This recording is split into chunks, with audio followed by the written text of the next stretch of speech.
Hello friends, તો આપણે આગલા લેક્ચરમાં જોઈ ગયા તે પ્રમાણે કે ફિઝિક્સ રહ્યું એ સૂક્ષ્મમાં સૂક્ષ્મથી માંડીને મોટામાં મોટી વસ્તુઓ વચ્ચે આંતરક્રિયા પણ દર્શાવી શકે છે અને આપણે તેને અલગ અલગ પ્રકારના નિયમો વડે પણ બાંધી શકીએ છીએ. એક પ્રકારે અલગ અલગ નિયમો વડે તેને આપણે સમજી શકીએ છીએ કે નેચરમાં કેટલા નિયમો છે. દાખલા તરીકે એક એક્ઝામ્પલ દઈએ તો હવે આપણે એ સમજવાનું છે કે નિયમો કઈ રીતે બની શકે. નિયમો શું હંમેશા સાચા જ હોય છે?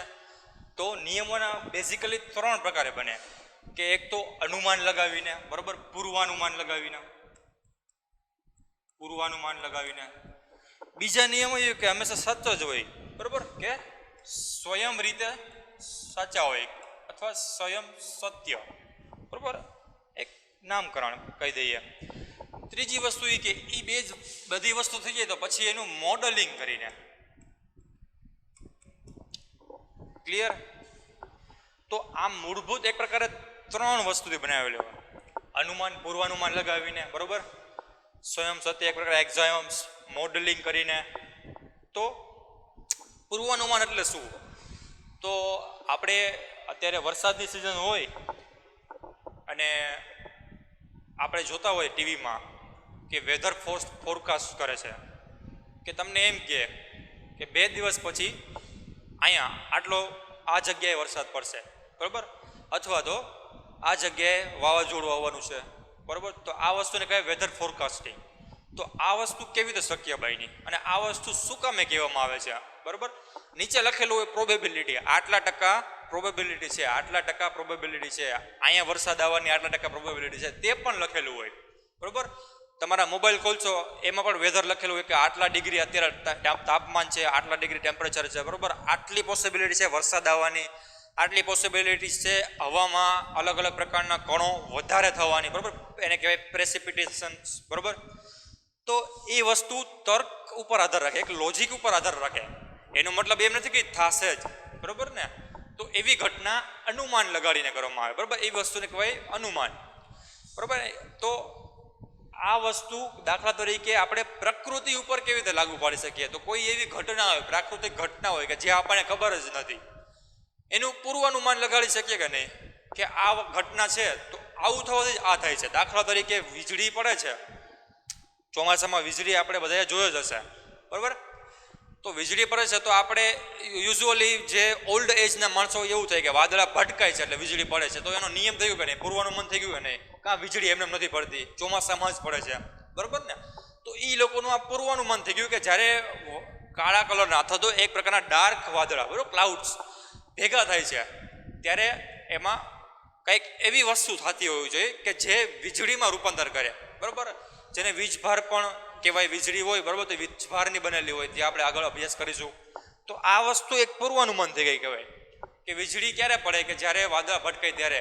એના સિવાયમાં પડે, શિયાળામાં પડે ના, ન પડે, ઉનાળામાં પડે ના, ન પડે. પણ એવું જરૂરી છે તો કે ના, 100% એવું જરૂરી નથી. આપણે અલગ અલગ વિજ્ઞાન અથવા અલગ અલગ નિયમોનો ઉપયોગ કરીને પણ વીજળી બનાવી શકીએ. દાખલા તરીકે તમારા ઘરની અંદર આવે, બરાબર, તમારા ઘરની અંદર આવેલી લાઇટ 2 આંગળી નાખો તો કેવી વીજળી પડે, ઝટકા લાગે, તમે મજા આવી જાય, થોડીક વાર થનગનાટ થઈ જાય. તો એવી જ વસ્તુ હકીકતમાં પૂર્વાનુમાન લગાવીને આપણે કહી શકીએ અને ન પણ કહી શકીએ, એને બનાવી પણ શકીએ, બરાબર ને. તો એ સાચું જ છે એવું જરૂર નથી. ટૂંકમાં એમ કે પૂર્વાનુમાનની કથી કે જે આપણે એનું અનુમાન લગાવીને નિયમો બનાવવામાં આવ્યા છે તે પ્રાયોગિક સિદ્ધાંત અથવા તો પ્રાયોગિક ગોઠવણી પછી, પ્રાયોગિક અવલોકનો પછી જ આપણને એની ખબર પડે છે, બરાબર. તો આપણે પહેલી વસ્તુ જોઈ ગયા પૂર્વાનુમાન. બીજી વસ્તુ શું છે કે જે ઓલરેડી સત્ય જ છે. તો બીજી વસ્તુ ઓલરેડી સત્ય જ છે તો એને કહેવાય સ્વયં રીતે સાચી હોવી.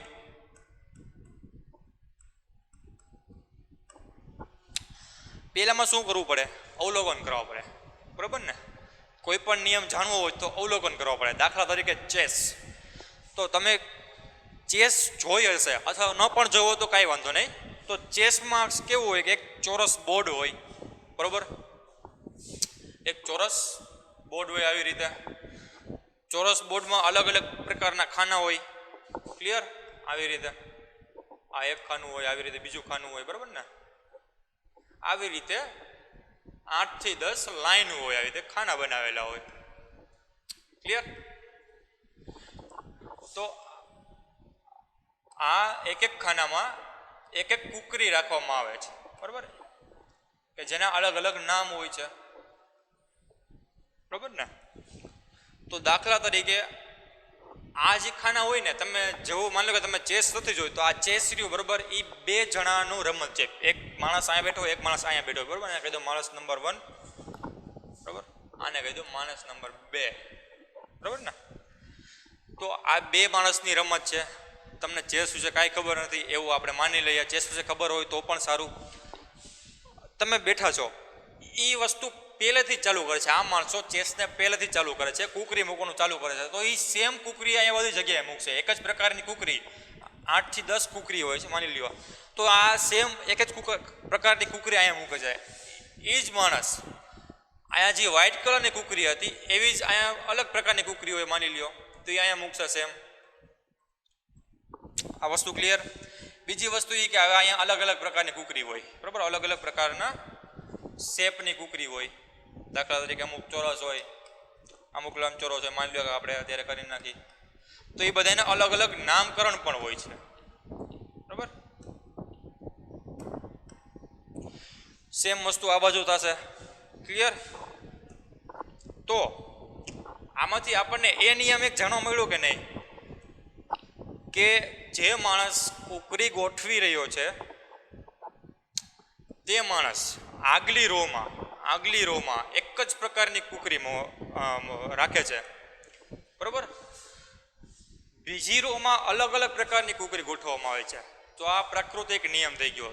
તો આ વસ્તુ ક્યાં જોડો? આપણે આને એક એનાલોજી સમજીએ કે ચેસ દ્વારા આપણે ઉદાહરણ બીજામાં સમજીએ તો આપણે સૂર્યમંડળ જ લઈ લઈએ. સૂર્ય એક છે તો સૂર્યને બોર્ડ માની લઈએ. સૂર્યની આજુબાજુ કેટલા ગ્રહો છે જોવો જોઈએ. તો એક સમતલમાં હતા ને, આપણે જોઈ ગયા, બરોબર. તો અમુકની સાઈઝ નાની હતી, અમુકની સાઈઝ કેવી હતી? મોટી હતી. પરંતુ જે ગ્રહ એ દેખાવે કેવા હોય છે? ગોળ હોય છે. તો સેમ વસ્તુ આપણે કહી શકીએ કે નહીં, કે દેખાવો રહ્યા એ ગોળ હોય છે, દેખાવે બધા સમાન હોય છે, સાઈઝ વાઇઝ અલગ અલગ હોય છે. ક્લિયર ને? તો આ એક એનાલોજી થઈ ગઈ. તો આ એક નિયમ થઈ ગયો કે નહીં, કે સૂર્યમંડળમાં એવું જરૂરી નથી કે બધા જ ગ્રહોની સાઈઝ અને તેનો રંગ અને તેના પરિમાણ, એનું દળ સમાન હોય. તો આ ચેસની એક એનાલોજી સમજી શકીએ. બીજી વસ્તુ એ કે હવે આ જેમ જેમ રમવાનું ચાલુ કરશે, દાખલા તરીકે, તો આ જે વસ્તુ રહીને, આ જે કુકરી રહીને, એ આવી રીતે એક એક સ્ટેપમાં આગળ વધશે. 2 સ્ટેપ, એક સ્ટેપ એવી રીતે આમ સીધી જ હાલશે. કોઈ દી એવી રીતે ત્રાસી નહીં હાલી શકે, કે આવી રીતે નહીં હાલી શકે, ખાલી આ ડાયરેક્શનમાં જ ચાલી શકશે. આના ઉપરથી બીજો નિયમ જોવા મળે. અવલોકનો કર્યું ને આપણે, આને વસ્તુને કહેવાય શું કહેવાય? અવલોકન. કે આ કુકરી હતી એ સીધી જોવા મળે, સેમ વસ્તુ આના માટે સાચો હતો. બીજી વસ્તુ એ કે અમુક કુકરી એવી હોય કે એ આવી રીતે હાલતી હોય, ત્રાસી હાલતી હોય. પહેલાં સીધી હાલે, પછી થોડુંક ત્રાસું વગાડવાનું. તો આ બીજો નિયમ લાગુ પડ્યો કે નહીં? બીજો નિયમ આપણને જોવા મળ્યો કે નહીં? જાણવા મળ્યો કે નહીં? અવલોકિત પરથી. પછી અલગ અલગ કુકરીને અલગ અલગ રીતે મૂવમેન્ટ હોય, અલગ અલગ રીતે એ જતું હોય. તો આવી જ રીતે વધારેમાં વધારે ચેસનું અવલોકન કરો ને, તો તમને ચેસના નિયમો ખબર પડી જશે, બરોબર. કે ચેસ કેવી રીતે રમવામાં આવે છે, અને ચેસમાં જે અલગ અલગ પ્રકારના કુકરી છે, અલગ અલગ પ્રકારના જે સૈનિકો છે, તેની મૂવમેન્ટ શું હોય છે. પરંતુ ચેસ કોને બનાવી, શું કામે બનાવવામાં આવે છે, અને આ બે માણસ આ ચેસને શું કામે રમે છે એ ખબર ન પડે. તો આ બે ચેસ કોણ કહેવાય? આપણા માટે ભગવાન કહેવાય ને એક પ્રકારે. કે આ દુનિયા એને શું કામે બનાવી છે, એનું પાછળનું કારણ શું છે, બરોબર. કે જે આ વસ્તુ ગુરુત્વાકર્ષણ રહ્યું, ગુરુત્વાકર્ષણથી આ સૂરજની આજુબાજુ પૃથ્વી જેવા ગ્રહો ફરી રહ્યા છે, શું કામે આપણે પૃથ્વી પર શું કામે છીએ, એવા જવાબો આપણે નથી મેળવી શકતા. એ જરૂર મેળવી શકીએ છીએ કે સૂરજની આજુબાજુ ગ્રહો ફરે છે તો શું કામે ફરે છે, અને તે વચ્ચેનું ઇન્ટરકનેક્શન શું છે, તેના સમીકરણોની મદદથી આપણે તેના નિયમો જાણી શકીએ છીએ, બરોબર. કે આપણો ઉદ્ભવ કેવી રીતે થયો, શું કામે કરવામાં આવ્યું, એ નથી જાણી શકતા. પણ આપણે આપણો ઉદ્ભવ થયો છે, બરોબર, તો એનો ઉપયોગમાં કઈ રીતે લઈ શકીએ છીએ એ આપણે આપણા હાથમાં છે કે નહીં, કે આપણે ઉપયોગ કરી શકીએ છીએ આપણો. સેમ વસ્તુ આ નિયમો છે, બરોબર, અલગ અલગ પ્રકારના. તો એ વસ્તુ કેમાં આવે? કે સ્વયં સત્ય હોય, ઓલરેડી હોય જ, બરોબર. તો એને કહેવાય સાર્વત્રિક નિયમ, બરોબર. તો સાર્વત્રિક નિયમમાં ઘણી બધી વસ્તુઓ આવે. દાખલા તરીકે ઉર્જા. તો ઉર્જા એક કન્સિડર કરીએ તો ઉર્જા ગમે તેમાં હોય, આપણામાં હોય, બધી વસ્તુમાં ઉર્જા રહેલી જ છે, તો એ સર્વત્ર રહેલી છે, બરોબર. તો ઉર્જા માટે અલગ ડેફિનેશનની જરૂર નથી કે ઉર્જા હોય તો આને આ પ્રકારે જ ઉર્જા કહેવામાં આવે, આને ઉર્જા ન કહેવામાં આવે. આ બોર્ડ છે તો આમાંથી લાઇટ નીકળે છે તો એને લાઇટની જ ઉર્જા ગણવામાં આવે, એને ઇલેક્ટ્રિકલ ઉર્જા ન ગણવામાં આવે, બરોબર ને. તો ઉર્જા રહ્યું એ સર્વે છે. ઉર્જાને તમે પર્ટિક્યુલર વ્યાખ્યાયિત ન કરી શકો. દાખલા તરીકે દળ રહ્યું, દળ, તો એને વ્યાખ્યાયિત ન કરી શકો, પણ છે ખરા તેને અનુભવી શકો, બરોબર ને. તો એ સ્વયં સત્ય હોય, બરોબર. એ આ જગ્યાએ હોય તો ભલે, કે પૃથ્વીના બીજા છેડે હોય તો ભલે, કે પૃથ્વીની બહાર હોય તો ભલે, તમારું દ્રવ્ય તો દ્રવ્ય જ કહેવાય એને. એ ઉર્જામાં રૂપાંતર ન પામી જાય કે અહીંયા તમારું પાસે દ્રવ્ય હોય, મંગળ ઉપર જાઓ તો તમે ઉર્જામાં રૂપાંતર થઈ ગયા, અથવા દ્રવ્ય આ ઘન અવસ્થામાં હતા, મંગળ ઉપર ગયા તો તમે પ્રવાહીમાં થઈ ગયા, બરોબર ને. તો એ એક પ્રકારે સ્વયં સત્ય હોય કે અહીંયા દ્રવ્ય છે તો ત્યાં પણ આપણી સ્ટેટ એવી ને એવી રહેતી હોય તો આપણે એવું જ કહી શકીએ કે આ દ્રવ્ય જ છે, તો એ સ્વયં સત્ય નિયમ કહેવાય. ત્રીજી વસ્તુ હવે મોડલિંગ, બરોબર. મોડલિંગ, તો મોડલિંગ એટલે શું થાય કે કોઈ પણ વસ્તુ, સૈદ્ધાંતિક વસ્તુને ગાણિતીય સ્વરૂપમાં ફેરવવાની ક્રિયા, બરોબર. દાખલા તરીકે કોઈ પણ નિયમ આપણે લઈ લીધો, આપણે એનું થિયોરોટિકલ વસ્તુ કહી દીધી. થિયોરોટિકલ વસ્તુ એટલે ખાલી એક નિયમ બનાવી નાખો કે આ પદાર્થ સ્થિર ત્યાં સુધી જ રહી શકે કે જ્યાં સુધી આના ઉપર કોઈ પણ દિશામાં એક કઈ પ્રકારનું બળ ન લાગે, બરોબર ને. કે આ પદાર્થ રહ્યો, આના ઉપર આ દિશામાં બળ લગાડવું તો એ આ દિશામાં આગળ વધશે, આ પદાર્થને આ દિશામાં બળ લગાડવું તો આ દિશામાં આગળ વધશે. તો આનો નિયમ બનાવવો હોય તો શું થાય કે આ પદાર્થ સ્થિર જ્યાં સુધી જ રહેશે ત્યાં સુધી આના ઉપર બળ ન લાગે, બરોબર ને. તો આ નિયમ થઈ ગયો. પરંતુ આ નાની પેનમાં નથી હો, મોટી પેન માની લ્યો કે આ વસ્તુ મારે બોર્ડને હકાલવી હોય તો એના માટે પણ આ નિયમ હું શું લગાડી શકું, તો કે હા લગાડી શકો. શું કામ? કારણ કે હું આ બોર્ડને મારે ખેંચવું હોય તો મારે બળ લગાડવું પડે છે. તો એનો મતલબ એમ થયો કે કોઈ પણ પદાર્થ નાનો હોય કે કોઈ પણ પદાર્થ મોટો હોય, બળ તો વ્યાખ્યાયિત થાય જ છે, પણ કેટલું લગાડવું, તો એના માટે આપણે સમીકરણોની જરૂર પડે. દાખલા તરીકે મારે આગાહી કરવી હોય કે આ બોર્ડને મારે 2 સેન્ટીમીટર આગળ લેવું છે તો મારે આટલા ન્યૂટનનું બળ લગાડવું પડે, બરોબર ને. તો એ આગાહી કેવી રીતે કરી શકો કે જો તમને કોઈ પણ જો તમને અનુભવ હોય, જો તમે કોઈ પણ વસ્તુ પહેલા તમે બળ લગાવીને એક જગ્યાએથી બીજી જગ્યાએ મૂકી હોય તો તમને ખબર હોય ને. દાખલા તરીકે તમને એમ કે 1 કિલો હોય, 1 કિલો પદાર્થને તમે હવામાં પકડી રાખો તો કેટલું બળ લાગશે, બરોબર. એવી જ રીતે ગેસના બાટલાને આવી રીતે પકડી રાખો તો કેટલું બળ લાગશે, બરોબર ને. તો એ તમને એનું અનુભવ પૂછવામાં આવે તો તમે એમ કહેશો કે ભાઈ બાટલો હેવી લાગે છે, મને થોડીક સેકન્ડ પછી મને મૂકી દેવું પડે, નકર તો હાથમાં દુખાવો થવા પડે, બરોબર ને. પરંતુ પેન હાથમાં પકડી રાખો તો એ અમુક મિનિટ સુધી આપણે હાથમાં પકડી રાખે છે. પણ બેમાં વસ્તુ શું થાય છે, બેમાં બળ તો લાગે જ છે ને, નીચે ગુરુત્વાકર્ષણ બળ ખેંચે છે બેને. તો આ બે વસ્તુ અલગ ક્યાં પડે છે, તો એના માત્રાત્મક ગુણધર્મો પરથી અથવા તો એની ગાણિતીય વસ્તુ પરથી. તો એ વસ્તુ કેના દ્વારા દેખાડવામાં આવે, તો એ વસ્તુ સમીકરણ ઉપરથી આપણને મેળવવામાં આવે છે, બરોબર ને. તો ગુણાત્મક અને માત્રાત્મક, બરોબર. ગુણાત્મક વસ્તુ એટલે શું થાય, સૈદ્ધાંતિક વસ્તુ થાય, બરોબર. તો ગુણાત્મક, તો એવી જ રીતે માત્રાત્મક, બરોબર. તો માત્રાત્મક અવલોકન પણ જરૂરી છે કે કેટલી માત્રામાં થઈ રહ્યું છે, કેટલું બળ લગાડવાથી કઈ વસ્તુ કેટલી આગળ જશે, બરોબર. એક પ્રકારનો એનો અભ્યાસ છે, એક પ્રકારનું એનું ઉદાહરણ કહી લે તોય પણ ચાલે. તો આવી વસ્તુનો આપણે આગાહી કરવી હોય, આવી વસ્તુને સમજવી હોય તો શું કરવું પડે, આપણે એના સમીકરણો બનાવવા પડે. તો નિયમ મેં લખી નાખ્યો. દાખલા તરીકે નિયમ આપણે લખી નાખી કે હમણાં બળની જ વ્યાખ્યાયિત કરી કે જ્યાં સુધી કોઈ પદાર્થને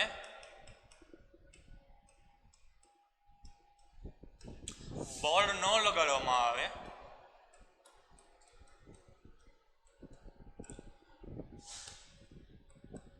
તો તે સ્થિર રહે છે અથવા તો અચળ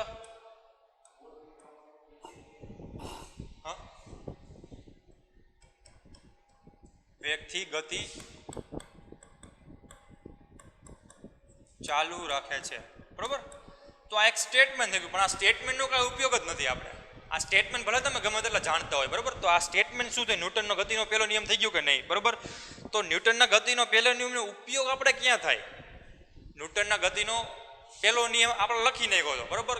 તો એનો ઉપયોગ ક્યાંય થયો જ નહીં. તો એનો ઉપયોગ કરવા માટે કંઈક સાધન તો હોવું જોઈએ ને, કંઈક માત્રાત્મક ઘટના હોવી જોઈએ ને, કંઈક માત્રાત્મક એનું વર્ણન હોવું જોઈએ. તો એ વર્ણન કેવી રીતે આપણે દેખાડી શકશું? તો એ વર્ણન આપણે સમીકરણો દ્વારા મેળવવાનું છે, બરોબર. તો આપણે એના સમીકરણો મેળવીએ તો સમીકરણ શું કહે છે કે બળ ઇઝ ઇક્વલ ટુ દળ ગુણ્યા એક્સલરેશન, બરોબર. બળ ઇઝ ઇક્વલ ટુ દળ ગુણ્યા પ્રવેગ. તો આ ન્યૂટનના પહેલા નિયમનું ગાણિતીય સ્વરૂપ મળે. આનો ઉપયોગ કરીને આપણે અલગ અલગ વસ્તુ ઉપર અલગ અલગ રીતે ઘણા બધા ફોર્સ લાગે છે, ઘણા બધા બળ લાગે છે, તે આપણને જાણવા મળે છે. અને આપણે આગાહી કરી શકીએ છીએ કે આ બોર્ડને જો મારે 2 સેન્ટીમીટર આગળ કે પાછળ ખસેડવું હશે તો મારે કેટલું ચોક્કસ બળ લગાડવું પડે. તો મોડેલિંગનો ફાયદો આ છે કે આપણે કોઈ સમીકરણ, કોઈ પણ નિયમને સમીકરણ સ્વરૂપે દેખાડી દઈએ તો એ એક તો નાનું થઈ જશે, અને બીજી વસ્તુ એ કે આપણે એને સમજી ઇઝીલી થઈ જશે, બરાબર. આપણે એનું સમજણ વસ્તુ હતી, બરાબર, અન્ડરસ્ટેન્ડિંગ હતી, એ ઇઝી થઈ જશે, બરાબર. તો આ વસ્તુ કેમાં હતી? મોડેલિંગમાં. હવે આપણે જોઈએ કે નિયમ હતા. નિયમ તો નિયમના પાછા 2 પ્રકાર હતા કે એક તો અવલોકિત કરીને એનું મોડેલિંગ કરવું, બરાબર.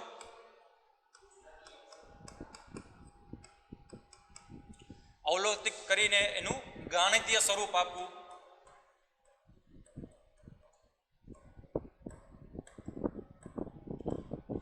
બીજી વસ્તુ શું આવી કે હવે ઇમેજિન કરીને, તો એને કલ્પના કરીને.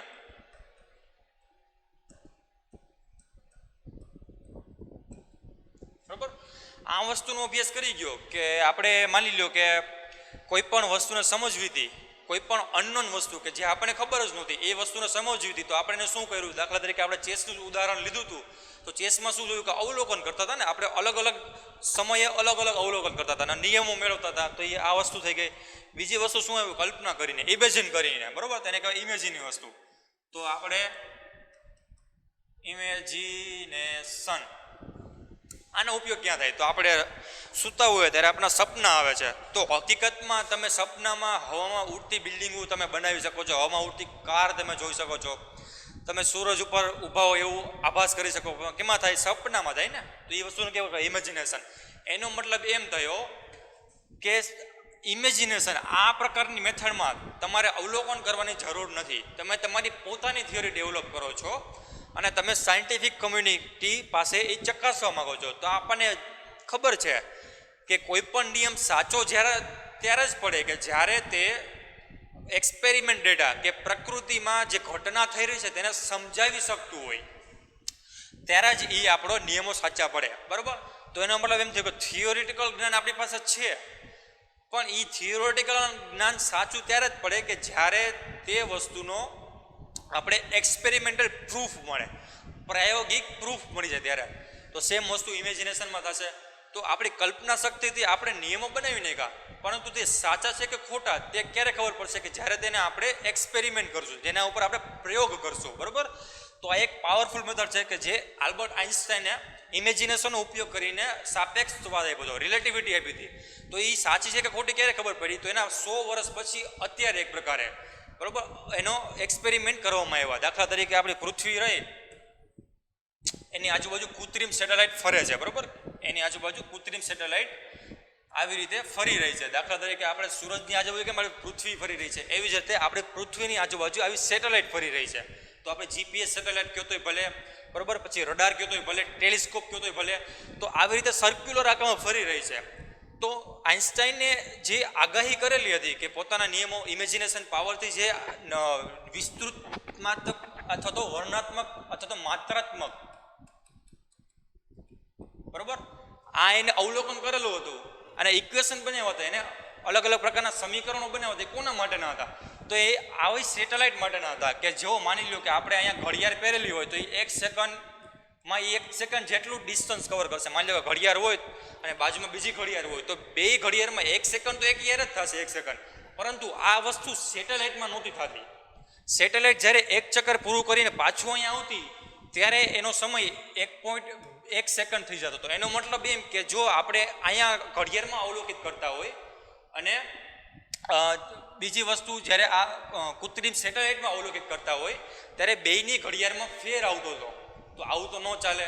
જ્યારે આપણે રસ્તો ગોતવો હોય બરાબર, તો આપણે ખબર છે કે જીપીએસમાં લાઈવ લોકેશન આવે, તો લાઈવ લોકેશનમાં ઓલું જે એરો હોય એ આપણી ગતિ સાથે આગળ વધે છે. આવું થઈને તો આપણો જે એરો હતો એ પાછળ રહી જાય ને આપણે આગળ રહી જાય, તો આપણને એક ખોટું પરિણામ મળે. તો આ ખોટું પરિણામ ન મળે એટલે આઈન્સ્ટાઈને પોતાની સાપેક્ષવાદના સમીકરણોની મદદથી એવી રીતે આમાં ડિજિટલ ક્લોક મૂકી, એટોમિક ક્લોક, કે જે સૂક્ષ્મમાં સૂક્ષ્મ માપ માપી શકે, એનું અવલોકન કરી શકે, જેથી કરીને આ ગમે તેટલા ચક્કર મારે ઘડિયાળનું જે સિંક્રોનાઇઝેશન હતું, ઘડિયાળ જે બેમાં અલગ અલગ બદલાવતી હતી હવે અલગ અલગ બદલાશે નહીં. આમાં જેટલી 1 સેકન્ડ બરાબર 1 સેકન્ડ રહેતું હતું એટલું જ આ 1 સેકન્ડ બરાબર 1 સેકન્ડ રહેશે. તો આ હતો ઇમેજિન પાવર કે જે આલ્બર્ટ આઇન્સ્ટાઈને પોતાનો નિયમોમાં એનો ઉપયોગ કરીને આપણને એની માત્રાત્મક રજૂઆત કરી હતી. બરાબર, તો આ પ્રમાણે ઇમેજિનરી પાવરનો ઉપયોગ કરીને પણ તમે એક નવા નિયમોનું નિર્માણ કરી શકો છો. તો એનો મતલબ એમ થયો કે તમે ટેકનોલોજીની મદદથી નવું ભૌતિક શાસ્ત્ર બનાવી શકો છો, નવું ફિઝિક્સ બનાવી શકો છો. બરોબર, અને નવા અલગ અલગ પ્રકારના ફિઝિક્સની મદદથી નવી ટેકનોલોજી પણ બનાવી શકો છો. ફિઝિક્સની મદદથી નવી ટેકનોલોજી પણ બનાવી શકો છો. બરોબર ને? તો આ વસ્તુ રે બરોબર, આને કહેવાય એક પ્રકારે રિવર્સિબિલિટી, સિમેટ્રિસિટી, સમિતતા કહેવાય. કે તમે જો કોઈ પણ ફિઝિક્સના નિયમોનો ઉપયોગ કરીને એક નવું ઉપકરણ બનાવ્યું તો એ એવા ઘણા બધા અલગ અલગ પ્રકારના ઉપકરણોની મદદથી નવા ફિઝિક્સના નિયમોનો પણ અભ્યાસ કરી શકો છો અને શોધી શકો છો. બરોબર, તો આ વસ્તુ આપણે નિયમોમાં કવર થઈ જાય છે કે જે આપણે સૂક્ષ્મ અને સ્થૂળ પ્રણાલી હતી બરોબર, અને જે નિયમોનું વર્ગીકરણ જોયા ગયા એ બધી સમન્વય આમાં થતો હતો કે ટેકનોલોજીની મદદથી ફિઝિક્સ સમજવું અને ફિઝિક્સની મદદથી ટેકનોલોજી સમજવી. બરોબર, તો એનો અભ્યાસ આપણે કરી ચૂક્યા. હવે આપણે અભ્યાસ કરવાનો છે કે એનું રેન્જ કેટલી છે, ડોમેન ઓફ ફિઝિક્સ. બરોબર, તો ડોમેન ઓફ ફિઝિક્સ કોને કહેવાય કે આપણે જોઈ ગયા કે તમે જ્યારે નાના હોય અને તમારી લંબાઈ માપવામાં આવે તો એ એક ચોક્કસ લંબાઈ હોય, એનાથી નાની લંબાઈ નથી હોતી.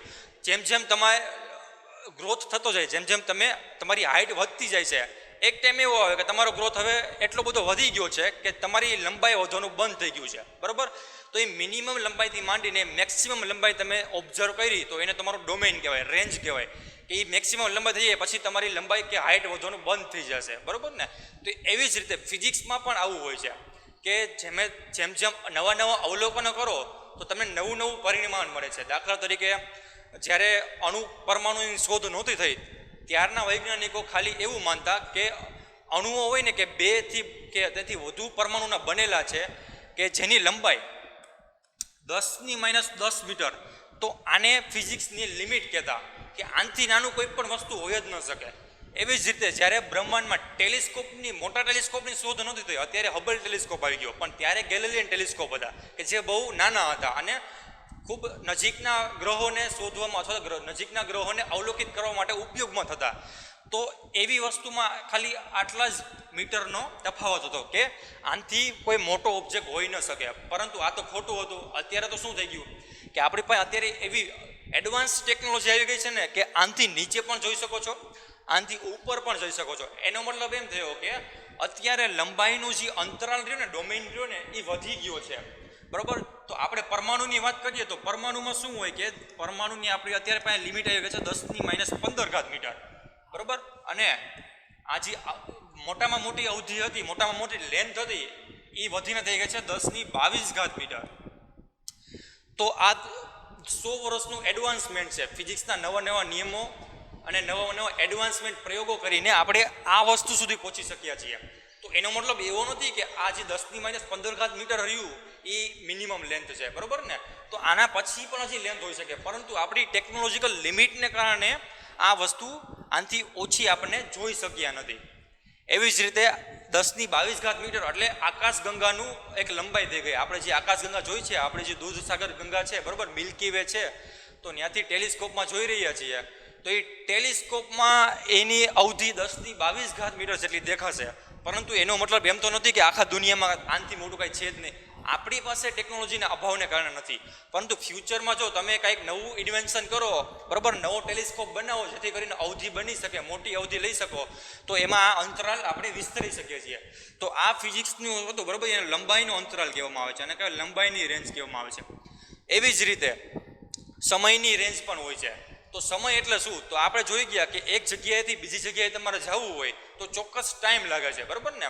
તો એ ટાઈમને તમે જો નોટ કરી લ્યો તો સેમ ટાઈમ તમે બીજા દિવસે લાગશો અથવા બીજા દિવસે તમે દોડીને જશો તો એટલો ટાઈમ લાગશે ના, નહીં લાગે. દાખલા તરીકે તમે એ જગ્યાએથી બીજી જગ્યાએ જવું છે, માની લ્યો તમારે આ એ જગ્યાએથી આ બી જગ્યાએ જવું છે, બરાબર, અને તમે અહીંથી અહીંયા પહોંચતા ચાલીને કેટલો સમય લાગે છે એ નોટ લે તો માની લો કે 10 સેકન્ડ આવ્યું, 10 સેકન્ડ આવ્યું, બરાબર. તો સેમ વસ્તુ હવે માની લો કે તમે દોડીને જાઓ છો, તો માની લો કે તમે દોડીને જતા હોય, ડિસ્ટન્સ સેમ જ રાખ્યું, ડિસ્ટન્સ કેવું રાખ્યું? સેમ રાખ્યું. આ પોઈન્ટ એ થી માંડીને પોઈન્ટ બી સુધી ડિસ્ટન્સ કેટલું રાખ્યું? સેમ જ રાખ્યું. પરંતુ તમે આ એક જગ્યાએથી બીજી જગ્યાએ પહોંચવા માટેનો જે માર્ગ હતો, જે વસ્તુ, જે એક નિયમ હતો એ બદલાવી નાખ્યો. પહેલા શું નિયમ હતો? ચાલવાનો, એના માટે 10 સેકન્ડ લાગતી હતી. બીજો શું નિયમ રાખ્યો તમે? દોડવાનો, તો એના માટે શું થઈ ગયું? 5 સેકન્ડ થઈ ગઈ ને. તો આ જો હજી સેકન્ડની સમયની અવધિ બદલાણી કે નહીં? તો આવી કેટલી અવધિ આપણા ફિઝિક્સમાં અત્યાર સુધીમાં ઓબ્ઝર્વ થઈ ચૂકી છે, બરાબર. તો એવી છે 10⁻18 સેકન્ડથી 10⁻26 સેકન્ડ સુધી. તો આ જે અવધિ રહી એ પરમાણુમાં ટ્રાન્ઝિશનની અવધિ કહેવાય, કે એક પરમાણુના દોલનની અવધિ, કે એક સેકન્ડમાં એક પરમાણુ રહ્યો એ 10⁻18 વાર એક જગ્યાએથી બીજી જગ્યાએ જઈ શકશે. તો આને દોલનોની અવધિ કહેવાય. સેમ વસ્તુ 10⁻26, તો એ કોની અવધિ આવી? કે જે આપણી આકાશગંગા રહી એની વચ્ચે બ્લેક હોલ આવેલો છે. હમણાં જ રિસેન્ટલી તમે બ્લેક હોલની ઇમેજ જોઈ હશે.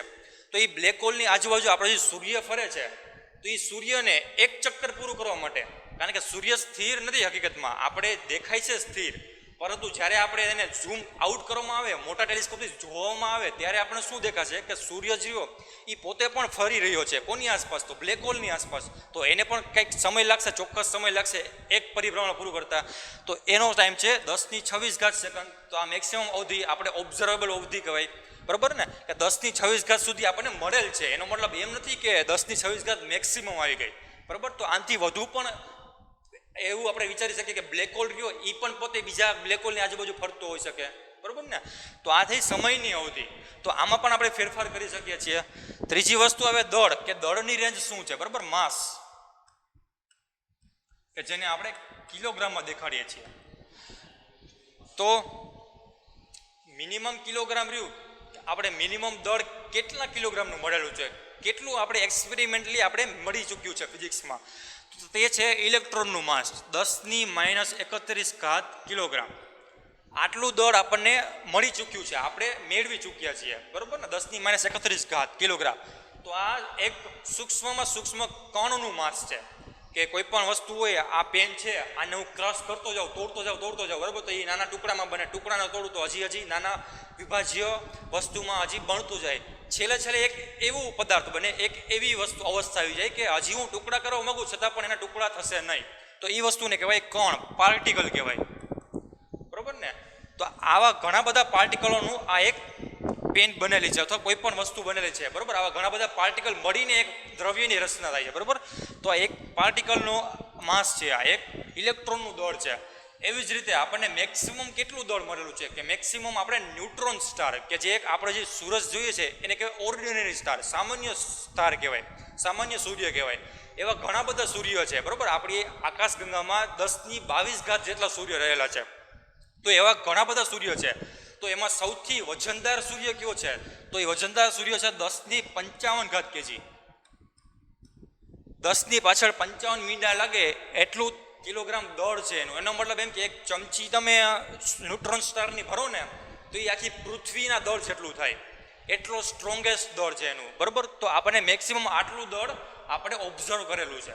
તો આ દળની અવધિ થઈ. એનો મતલબ એમ થયો કે ન્યુટ્રોન સ્ટાર પછી હજી એવા દળ હોવા જોઈએ, હજી એવા પદાર્થ હોવા જોઈએ કે જેનું દળ આનાથી પણ વધુ હોઈ શકે. તો એ છે બ્લેક હોલ, તો બ્લેક હોલનું અત્યારે પ્રાયોગિક માસ નક્કી ન કરી શકીએ, પરંતુ સૈદ્ધાંતિક માસ એપ્રોક્સિમેટલી 10⁻100 કેજીથી પણ વધુ માનવામાં આવે છે, કારણ કે બધું જ દ્રવ્ય એમાં સમાય છે. જે બાજુ એક પ્રકારે માની લો કે એક સ્ટાર છે, બરાબર, એક સ્ટાર છે આપણી બાજુ. એ સ્ટારનું વલણ શું છે કે બીજા આજુબાજુમાં નજીકના સ્ટાર આવે ને એ પોતાનામાં એબ્ઝોર્બ કરી લે, પોતાનામાં શોષી લે, બરાબર. તો આ પહેલાં નાનો સ્ટાર હતો, બોર્ન સ્ટાર કહેવાય, એની બાજુમાં નવો સ્ટાર એવો, તે આનો આજુબાજુ ફરીને આમાં સમાઈ જશે, તો આ પોતાની સાઇઝ વધારશે, બરાબર. એટલે આવી થઈ ગઈ, માની લ્યો